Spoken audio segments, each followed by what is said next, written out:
An album a day is my exploration into the Korean music scene.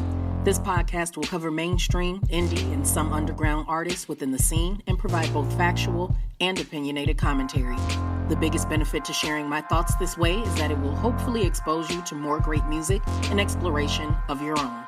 Happy New Year, listeners. 2021 is here, and if you're on the show's newsletter email list, then you know I was so over 2020 that I mistakenly put 2019 as the Rookie Roundup year.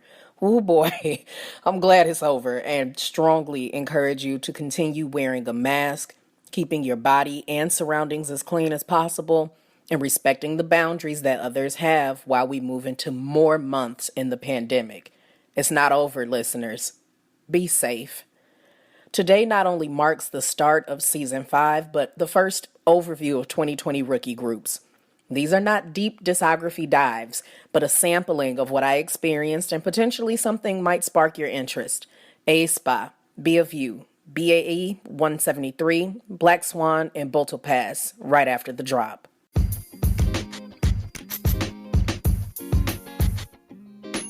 Rookie Roundup, 쇼 스타트. Hey y'all, if you still have not heard the final 2 episodes from Season 4, please continue to keep an eye out for when they publicly post. As previously mentioned, some podcasts experienced delays in publishing and distribution on various platforms over the holidays. It could very well impact this episode too, but I at least have peace of mind that schedules were maintained nonetheless. I'm happy to inform you that this and several upcoming episodes are sponsored by Mellophile Candles, a brand creating ambiance for music lovers with candles and accompaniments. Visit www.melophilecandles.com to join the mailing list and follow the Instagram account at Mellophile Candles for updates. Let's traverse today's new groups, first with SM Entertainment girl group Aespa. Aespa's debut was November 17th, 2020, and caused quite a stir with their pre-debut teasers. You see, the 4-member group aren't just living, breathing new artists. The AE in the group name stands for Avatar Experience, as members Karina, Giselle, Winter, and Ningning also exist virtually. Thus, Aespa is to reflect the Avatar experience and aspect of existing in 2 worlds. Beyond the interesting band name, the individual members' names detract from their origin, so to speak. In recent years, Korean families have named their children with shorter names, but to fully omit traditional or modern Korean names for this group, I mean, for what?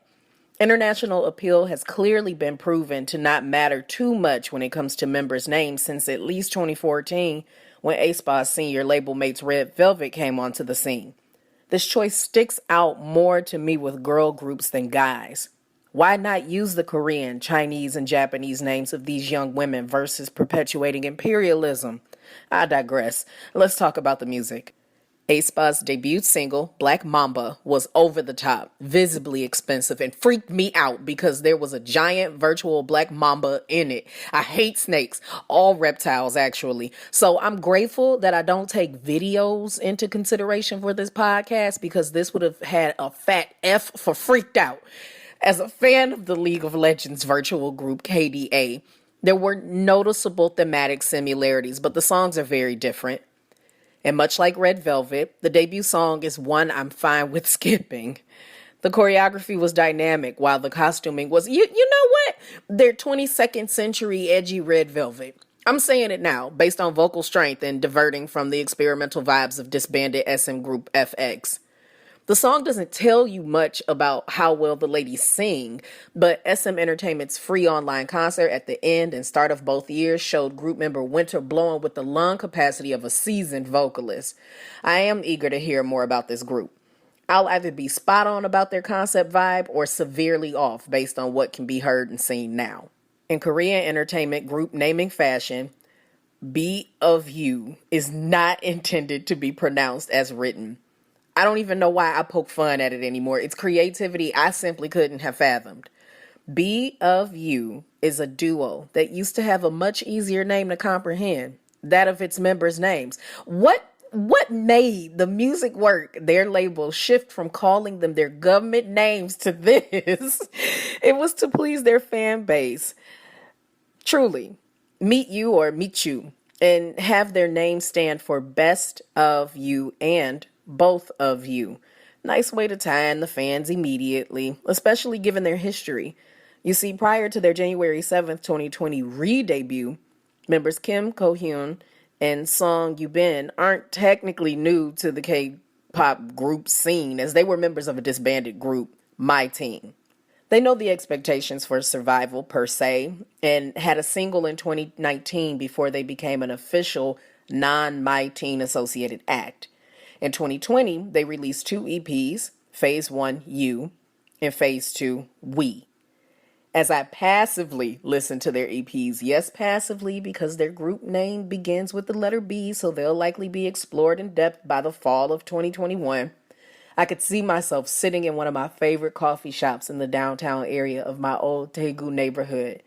We aren't hip-hopping around. We're in a pleasing R&B pocket as cafe background music. They're definitely a group that will appeal to listeners who seek a mellow listening experience. Moving from the cafe experience and into BAE 173 territory, this 9-member boy band on MBK Entertainment subsidiary label Pocket Doll Studio are begging for me and many others to incorrectly call them Bay 173. Instead of allowing before anyone else to be pronounced how everyone else who knows the word says it, they want to be called BAE 173. The 1 is for perfection, and the 73 is a perfect lucky number. Run me over. Their debut is November 19th, 2020, and they sound very youthful. Not cavity-inducing young, but there's a freshness to their sound that feels like summer. It's a smart approach, honestly, releasing something that has longevity in mind. They don't necessarily sound like groups before them, yet they aren't distinct. By the time the podcast dives deep into their discography later this year, perhaps this will evolve. They're worth a listen regardless of this. I'd be lying if I said that I'm not ready to dismantle Black Swan's existence, but this isn't about its colorful history.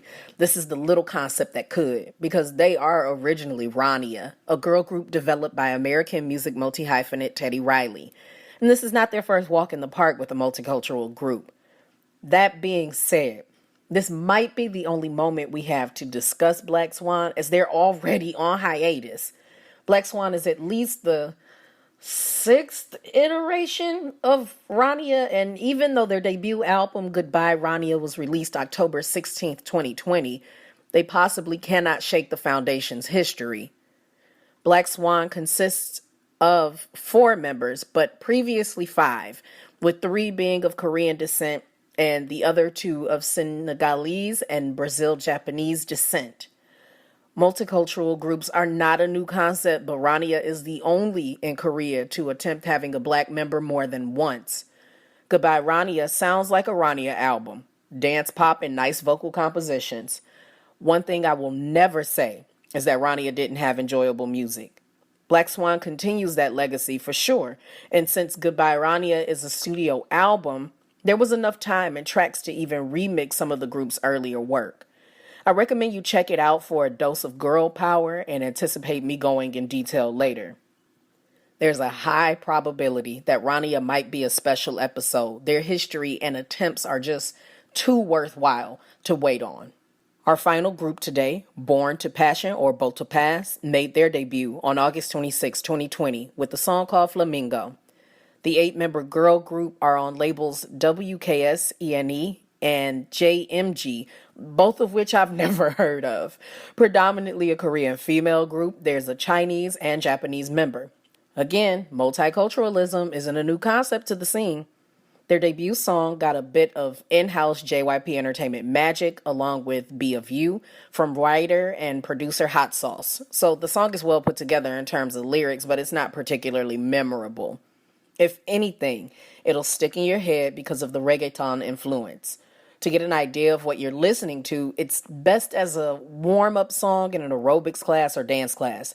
There's a consistency to it that warrants swaying hips and an elevated BPM.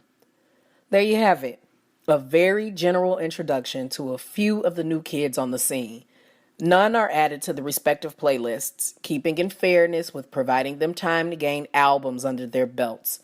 Check in tomorrow for more Rookie Roundup, and I'll catch you in the next episode. Bye, y'all. Your favorite foreign Korean music historian exploring all the industry from A to Z.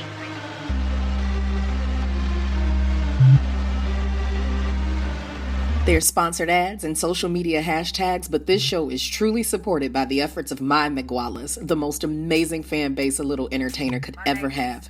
Special shout out to my Patreon patrons, the student body, the scholars, and the staff who keep my vision of becoming your favorite foreign Korean music historian exploring all the industry from A to Z a real thing. If you're interested in supporting the growth of this content, please visit patreon.com/multifacetedacg. And for as little as $1 a month, you can get in on the magic too. Interested in continuing your support at the free $99 price? I'd love you for it. You can still engage with the show and me, your lovely host, when you retweet, repost, and share the show and use hashtag A3 and the word day. Please consider leaving a few stars or a review on Apple Music, iTunes, IMDb, or Podchaser to keep things growing in the right direction.